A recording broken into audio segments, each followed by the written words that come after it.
I'm back. Voices in the dark. Finally, after what seemed like a forever of running, someone yelled, "I think we lost him." "Amos?" "I'm right here," said Amos's voice a few feet behind us. "We can stop," Miles yelled from farther up. "Jack," I yelled. "Whoa," said Jack. "I'm here. I can't see a thing." "Are you sure we lost them?" Henry said, letting go of my arm. That's when I realized that he'd been the one who was pulling me as we ran. "Yeah, shh, let's listen." We all got super quiet, listening for footsteps in the dark. All we could hear were the crickets and frogs and our own crazy panting. We were out of breath, stomachs hurting, bodies bent over our knees. "We lost them," said Henry. "Whoa, that was intense." "What happened to the flashlight?" "I dropped it." "How did you guys know?" asked Jack. "We saw them before. They looked like jerks." "You just rammed into him," I said to Amos. "I know, right?" laughed Amos. "He didn't even see it coming," said Miles. "He was like, 'Are you a freak too?' And we were like, 'Bam!' said Jack. "Bam!" said Amos, throwing a fake punch in the air. But after I tackled him, I was like, 'Run! Amos, you schmuck, he's 10 times bigger than you!' And I got up and started running as fast as I could. We all started laughing. I grabbed Augie and I was like, 'Run!' said Henry. "I didn't even know it was you pulling me," I answered. "That was wild," said Amos, shaking his head. "Totally wild." "Your lip is bleeding, dude." "I got in a couple of good punches," answered Amos, wiping his lip. "I think they were 7th graders. They were huge." "Losers," Henry shouted really loudly, but we all shushed him. We listened for a second to make sure no one had heard him. "Where the heck are we?" asked Amos. "I can't even see the screen." "I think we're in the cornfields," answered Henry. "Duh, we're in the cornfields," said Miles, pushing a cornstalk at Henry. "Okay, I know exactly where we are," said Amos. "We have to go back in this direction. That'll take us to the other side of the field." "Yo, dudes," said Jack, hand high in the air. "That was really cool of you guys to come back for us. Really cool. Thanks." "No problem," answered Amos, high-fiving Jack, and then Miles and Henry high-fived him too. "Yeah, dudes, thanks," I said, holding up my palm like Jack just had. It's like we're back in school. Though I wasn't sure if they'd high-fived me, too. Amos looked at me and nodded. "It was cool how you stood your ground, little dude," he said, high-fiving me. "Yeah, Augie," said Miles, high-fiving me too. "You were like, 'We're littler than you guys.'" I didn't know what else to say, I laughed. "Very cool," said Henry, and he high-fived me too. "Sorry I ripped your sweatshirt." I looked down and my sweatshirt was completely torn down the middle. One sleeve was ripped off and the other was so stretched out it was hanging down to my knees. "Hey, your elbow's bleeding," said Jack. "Yeah," I shrugged. "It hurt. It was starting to hurt a lot." "You okay?" said Jack, seeing my face. I nodded. Suddenly, I felt like crying. I was trying really hard not to do that. "Wait, your hearing aids are gone," said Jack. "What?" I yelled, touching my ears. The hearing aid band was definitely gone. "That's why I felt like I was underwater." "Oh no," I said, and that's when I couldn't hold it in anymore. Everything that had just happened kind of hit me, and I couldn't help it. I started to cry, like big crying. What Mom would call the waterworks. I was so embarrassed I hid my face in my arm, but I couldn't stop the tears from coming. The guys were really nice to me, though. They patted me on the back. "You're okay, dude. It's okay," they said. "You're one brave little dude, you know that?" said Amos, putting his arm around my shoulders. And when I kept on crying, he put both his arms around me like my dad would have done, and just let me cry. The Emperor's Guard. We backtracked through the grass for a good 10 minutes to see if we could find my hearing aids, but it was way too dark to see anything. We literally had to hold on to each other's shirts and walk in single file so we wouldn't trip over one another. It was like black ink had just been poured all around. "This is hopeless," said Henry. "They could be anywhere." "Maybe we can come back with a flashlight," answered Amos. "No, it's okay," I said. "Let's just go back. Thanks, though." We walked back toward the cornfields and then cut through them until the back of the giant screen came into view. Since it was facing away from us, we didn't get any light from the screen at all until we'd walked around the edge of the woods again. That's where we finally started seeing a little light. There was no sign of the 7th graders anywhere. "Where do you think they went?" said Jack. "Back to the food trucks," said Amos. "They're probably thinking we're going to report them." "Are we?" asked Henry. They looked at me. I shook my head. "Okay," said Amos, "but little dude, don't walk around here alone again, okay? If you need to go somewhere, tell us and we'll go with you." "Okay," I nodded. As we got closer to the screen, I could hear, "High on the hill was a lonely goat herd," and could smell the cotton candy from one of the concession stands near the food trucks. There were lots of kids milling around in this area, so I pulled what was left of my hoodie over my head and kept my face down, hands in pockets as we made our way through the crowd. It had been a long time since I'd been out without my hearing aids, and it felt like I was miles underneath the earth. It felt like that song Miranda used to sing to me. "Ground control to Major Tom, your circuit's dead, there's something wrong." I did notice as I walked that Amos had stayed right next to me, and Jack was close on the other side of me, and Miles was in front of us and Henry was in back. They were surrounding me as we walked through the crowds of kids, like I had my own emperor's guard. Sleep. Then they came out of the narrow valley, and all at once she saw the reason. There stood Peter and Edmund and all the rest of Aslan's army, fighting desperately against the crowd of horrible creatures whom she had seen last night. Only now, in the daylight, they looked even stranger and more evil and more deformed. I stopped there. I'd been reading for over an hour, and sleep still didn't come. It was almost 2 a.m. Everyone else was asleep. I had my flashlight on under the sleeping bag, and maybe the light was why I couldn't sleep, but I was too afraid to turn it off. I was afraid of how dark it was outside the sleeping bag. When we got back to our section in front of the movie screen, no one had even noticed we'd been gone. Mr. Tushman and Miss Rubin and Summer and all the rest of the kids were just watching the movie. They had no clue how something bad had almost happened to me and Jack. It's so weird how that can be. How you could have a night that's the worst in your life, but to everybody else it's just an ordinary night. Like on my calendar at home, I would mark this as being one of the most horrific days of my life. This and the day Daisy died. But for the rest of the world, this was just an ordinary day. Or maybe it was even a good day. Maybe someone won the lottery today.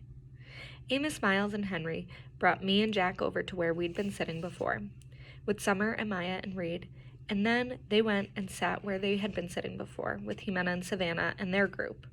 In a way, everything was exactly as we had left it before we went looking for the toilets. The sky was the same, the movie was the same, everyone's faces were the same, mine was the same. But something was different. Something had changed. I could see Amos and Miles and Henry telling their group what had just happened. I knew they were talking about it because they kept looking over at me while they were talking. Even though the movie was still playing, people were whispering about it in the dark. News like that spreads fast. It was what everyone was talking about on the bus ride back to the cabins. All the girls, even girls I didn't know very well, were asking me if I was okay. The boys were all talking about getting revenge on the group of 7th grade jerks, trying to figure out what school they were from. I wasn't planning on telling the teachers about any of what had happened, but they found out anyway. Maybe it was the torn sweatshirt and the bloody elbow, or maybe it's just that teachers hear everything. We do. We hear everything.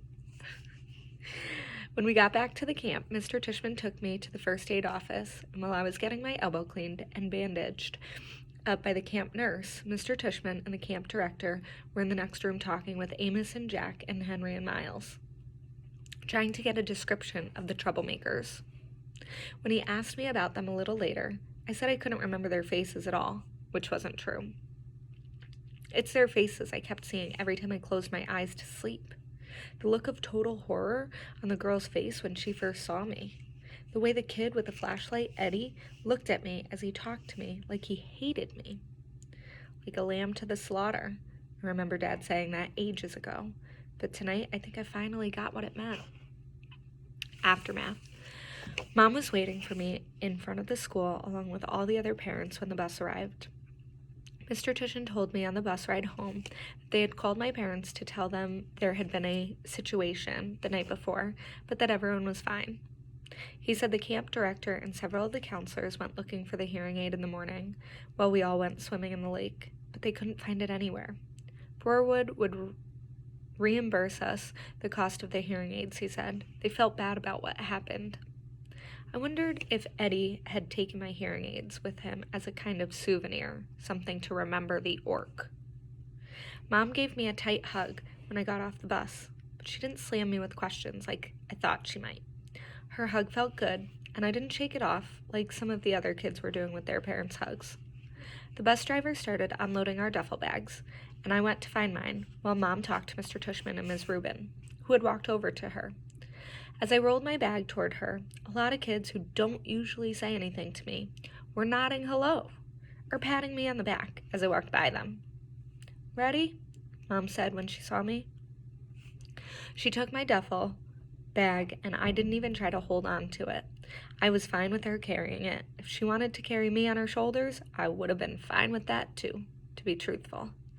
As we started to walk away, Mr. Tushman gave me a quick, tight hug, but didn't say anything. Home. Mom and I didn't talk much the whole walk home, and when we got to the front stoop, I automatically looked in the front bay window because I forgot for a second that Daisy wasn't going to be there, like always, perched on the sofa with her front paws on the windowsill waiting for us to come home. It made me kind of sad when we walked inside. As soon as we did, Mom dropped my duffel bag and wrapped her arms around me and kissed me on my head and on my face like she was breathing me in. "It's okay, Mom. I'm fine," I said, smiling. She nodded and took my face in her hands. Her eyes were shiny. "I know you are," she said. "I missed you so much, Augie. I missed you too." I could tell she wanted to say a lot of things, but she was stopping herself. "Are you hungry?" she asked. "Starving. Can I have a grilled cheese?" "Of course," she answered, and immediately started making the sandwich, while I took my jacket off and sat down at the kitchen counter. "Where's Via?" I asked. "She's coming home with Dad today. Boy, did she miss you, Augie," Mom said. "Yeah? She would have liked the nature reserve. You know what movie they played? The Sound of Music." "You'll have to tell her that. So, do you want to hear about the bad part or the good part first?" I asked after a few minutes, leaning my head on my hand. "Whatever you want to talk about," she answered. "Well, except for last night, I had an awesome time," I said. "I mean, it was just awesome. That's why I'm so bummed. I feel like they ruined the whole trip for me." "No, sweetie, don't let them do that to you.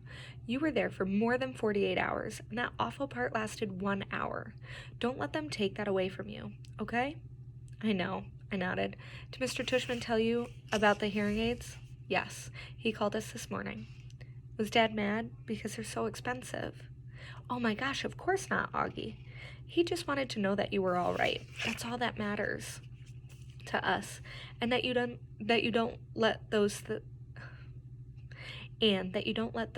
thugs ruin your trip."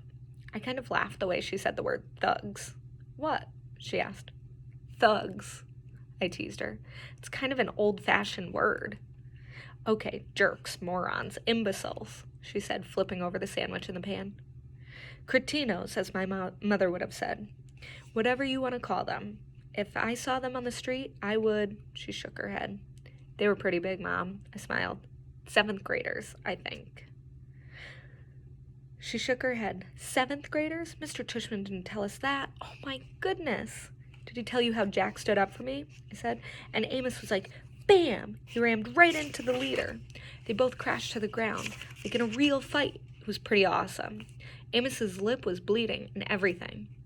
He told us there was a fight, but," she said, looking at me with her eyebrows raised, I'm just so grateful you and Amos and Jack are fine. When I think about what could have happened," she trailed off, flipping the grilled cheese again. My Montauk hoodie got totally shredded. "Well, that can be replaced," she answered. She lifted the grilled cheese onto a plate and put the plate in front of me on the counter. "Milk or white grape juice?" "Chocolate milk, please." I started devouring the sandwich. "Oh, can you do it that special way you make it, with the froth?" "How did you and Jack end up at the edge of the woods in the first place?" she said, pouring the milk into a tall glass. Jack had to go to the bathroom, I answered, my mouth full. As I was talking, she spooned in the chocolate powder and started rolling a small whisk between her palms really fast. But there was a huge line, and he didn't want to wait, so we went toward the woods to pee. She looked up at me while she was whisking. I know she was thinking we shouldn't have done that. The chocolate milk in the glass. Again, keeps happening. In the glass now had a 2-inch froth on the top. That looks good, Mom. Thanks. And then what happened? She said, putting the glass in front of me. I took a long drink of the chocolate milk. Is it okay if we don't talk about it anymore right now? Oh, okay. I promise I'll tell you all about it later, when Dad and Via come home. I'll tell you every detail. I just don't want to have to tell the whole story over and over, you know? Absolutely. I finished my sandwich in 2 more bites and gulped down the chocolate milk. Wow, you practically inhaled that sandwich. Do you want another one? She said. Shook my head and wiped my mouth with the back of my hand.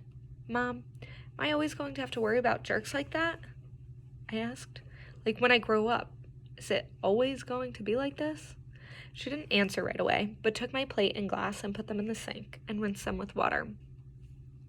There are always going to be jerks in the world, Doggy, she said, looking at me. But I really believe, and Daddy really believes, that there are more good people on this earth than bad people. And the good people watch out for each other and take care of each other, just like Jack was there for you, and Amos and those other kids. Oh yeah, Miles and Henry, I answered. They were awesome too. It's weird because Miles and Henry haven't even really been nice to me at all during the year. Sometimes people surprise us, she said, rubbing the top of my head. I guess. Want another glass of chocolate milk? No, I'm good, I said. Thanks, Mom. Actually, I'm kind of tired. I didn't sleep too good last night. You should take a nap. Thanks for leaving me, Babu, by the way. You got my note? She smiled. I slept with him both nights. She was about to say something else when her cell phone rang, and she answered. She started beaming as she listened. Oh my goodness, really? What kind? She said excitedly. Yep, he's right here. He was about to take a nap. Want to say hi? Okay, see you in 2 minutes. She clicked off. That was Daddy, she said excitedly. He and Via are just down the block. He's not at work, I said. He left early because he couldn't wait to see you, she said. So don't take a nap quite yet. 5 seconds later, Dad and Via came through the door. I ran into Dad's arms, and he picked me up and spun me around and kissed me. He didn't let me go for a full minute until I said, Dad, it's okay. And then it was Via's turn, and she kissed me all over like she used to do when I was little. It wasn't until she stopped that I noticed a big white cardboard box they had brought in with them. What is that? I said. Open it, said Dad, smiling. He and Mom looked at each other like they knew a secret. Come on, Augie, said Via. I opened the box. Inside was the cutest little puppy I've ever seen in my life. It was black and furry with a pointy little snout and bright black eyes and small ears that flopped down. I'm going to stop there. Maybe just one more day. One more day.